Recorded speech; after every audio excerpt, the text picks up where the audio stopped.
Selamat pagi, siang, atau malam kepada Bapak Nazrul. Di sini saya sebagai perwakilan dari kelompok 3 akan mendemokan bagaimana pemrosesan citra, lebih tepatnya adalah pengujian model untuk pemrosesan citra pada tugas akhir kami yang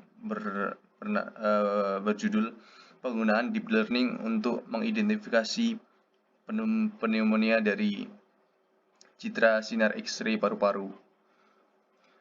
Yang pertama dimulai dari memuat semua modul dan library yang digunakan. Lalu yang kedua adalah memperlihatkan dataset yang digunakan, memperlihatkan citra dada yang terjangkit pneumonia dan yang tidak terjangkit. Seperti yang terlihat sudah nampak pada gambar, terdapat beberapa contoh di mana ada kondisi normal dan ada kondisi pneumonia.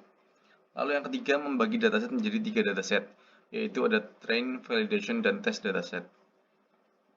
Di sini terlihat bahwa memang yang citra atau dataset yang digunakan tidak terlalu banyak. Lalu yang keempat, menyatakan fungsi yang digunakan untuk data augmentation, memberikan label untuk setiap data citra, dan menyatakan fungsi untuk memuat data citra dari source folder. Lalu dilanjutkan dengan menyatakan parameter-parameter yang digunakan seperti image dimension, epoch, dan batch size.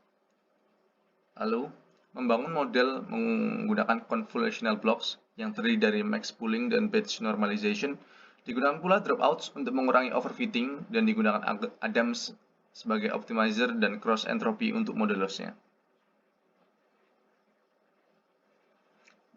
Di sini terdapat peringatan, ini bukan dikarenakan error, tapi dikarenakan kami menggunakan container dan kami berusaha untuk menggunakan GPU. Jadi terdapat beberapa warning atau peringatan, tapi tetap bisa berjalan sesuai seharusnya. Lalu yang keenam adalah melatih model untuk 10 epoch dengan ukuran per batch sebesar 32. Di sini kami telah menjalankan program supaya tidak terlalu lama. Sudah mencapai epoch ke-9 dari 10. Seperti yang terlihat, setiap epoch berkisar memakan waktu sekitar 64 detik atau kurang lebih 1 menit, dengan loss berkisar dari 1,1 hingga 0,1 hingga 0,13 dengan akurasi berkisar pada 0,95.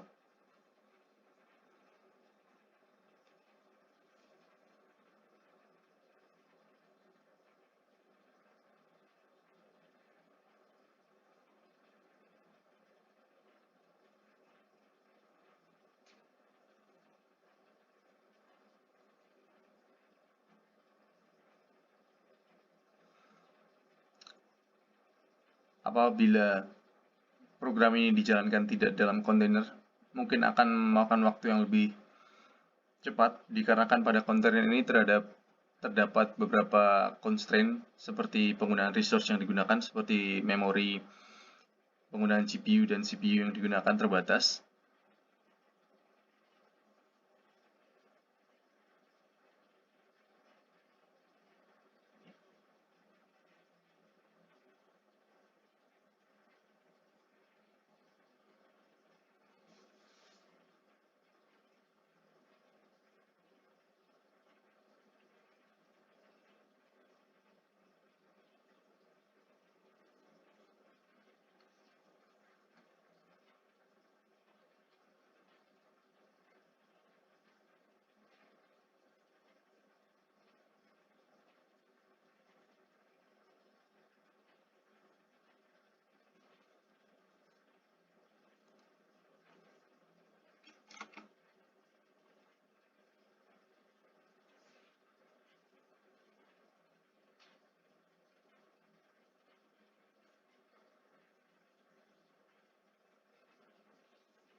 Lalu setelah menjalankan model fitting atau melatih model untuk 10 epoch, lalu menjalankan visualisasi model, divisualisasikan model loss dan model akurasi.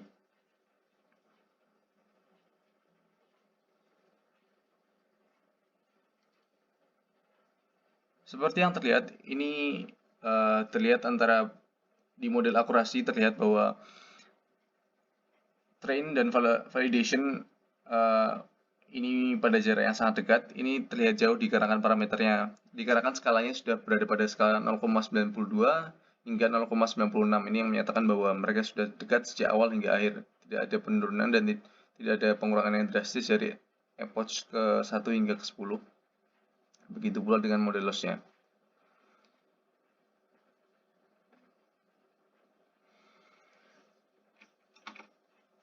Lalu yang terakhir adalah membuat plot confusion matrix dan menampilkan hasil lain seperti presisi, recall, F1 score, dan akurasi. Terlihat dari akurasi test matrix terlihat sudah berkisar pada 92,14%. Nilai ini tergolong baik melihat dari ukuran dataset yang kami gunakan tadi. Itu adalah dataset yang sedikit. Nilai ini sudah tergolong baik.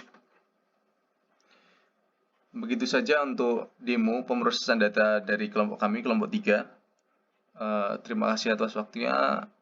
Selamat pagi, siang, atau malam. Terima kasih kembali.